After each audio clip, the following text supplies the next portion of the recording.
Hello and welcome to the August 5th, 2022 edition of Watching the Tape. Many of you know by now that I have what some might consider an unhealthy obsession with inflation. We all have our things. This week, I do want to focus on the consideration of inflation and the development of your financial plan. So let's jump into it. Inflation's high.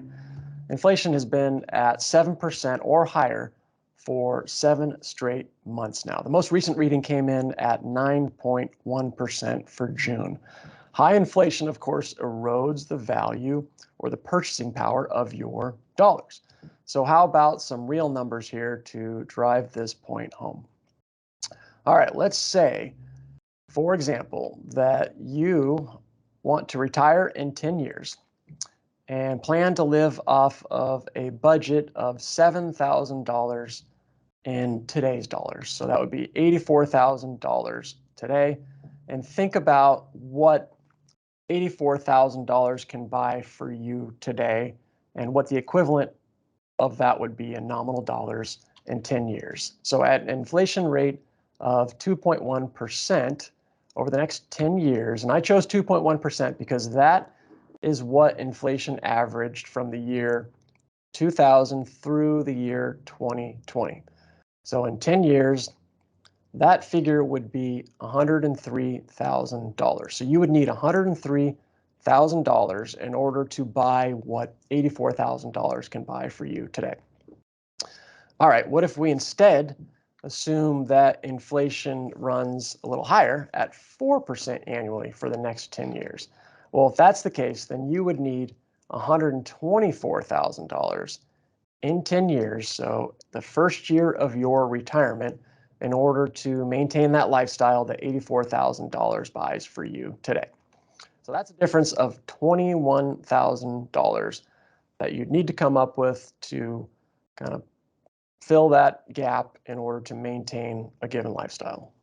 So you can see that higher inflation means that you need to come up with more dollars.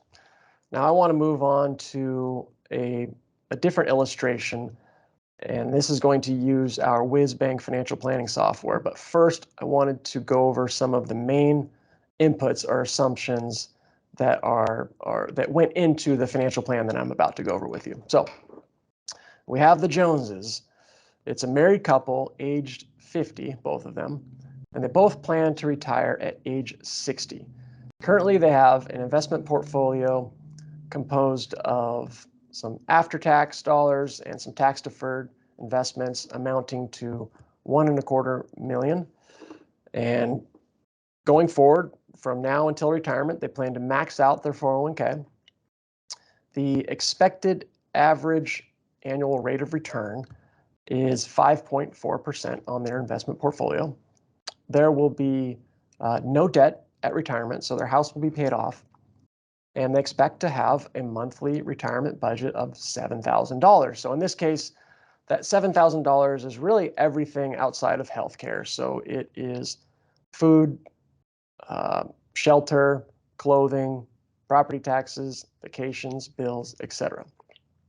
They'll have no pension, and they expect to collect Social Security at age 67, so the full retirement age for both of them. So notice there is a gap there between retirement and when they expect to draw on Social Security. So with those main inputs and several other assumptions that are kind of behind the scenes that we didn't go over, the probability of success in retirement is 91%. So how should you think about that 91%?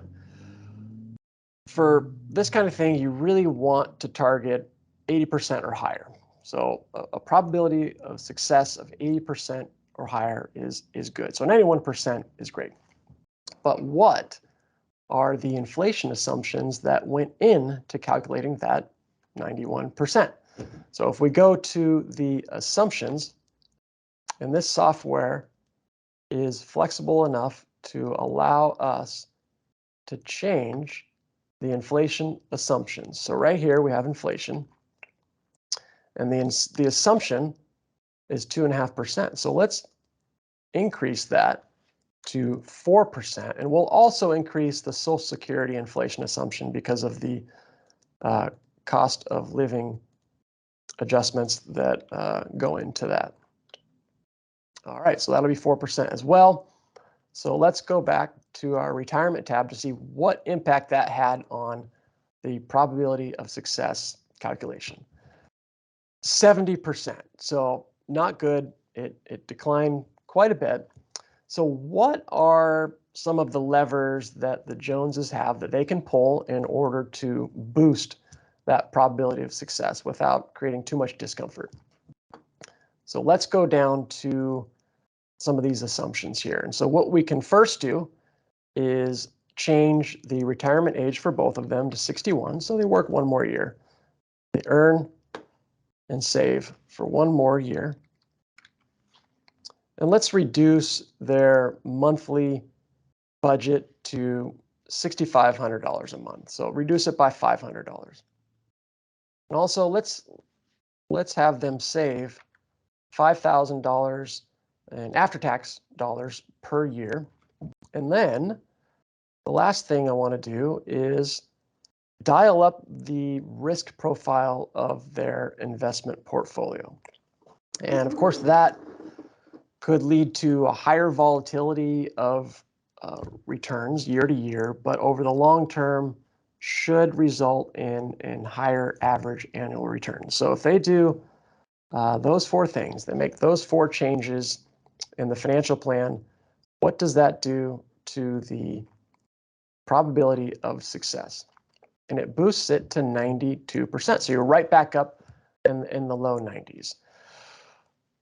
If you haven't gone through your financial plan with an advisor in the last few years, then the chances are that inflation assumptions weren't even part of the conversation. Recently, inflation is becoming a hotter topic, and it is becoming something that we do go over when reviewing financial plans for obvious reasons. It does create some unpleasant challenges, but there are ways to work through it, to manage through it. That's it for this week. Thanks for watching. We'll see you next week.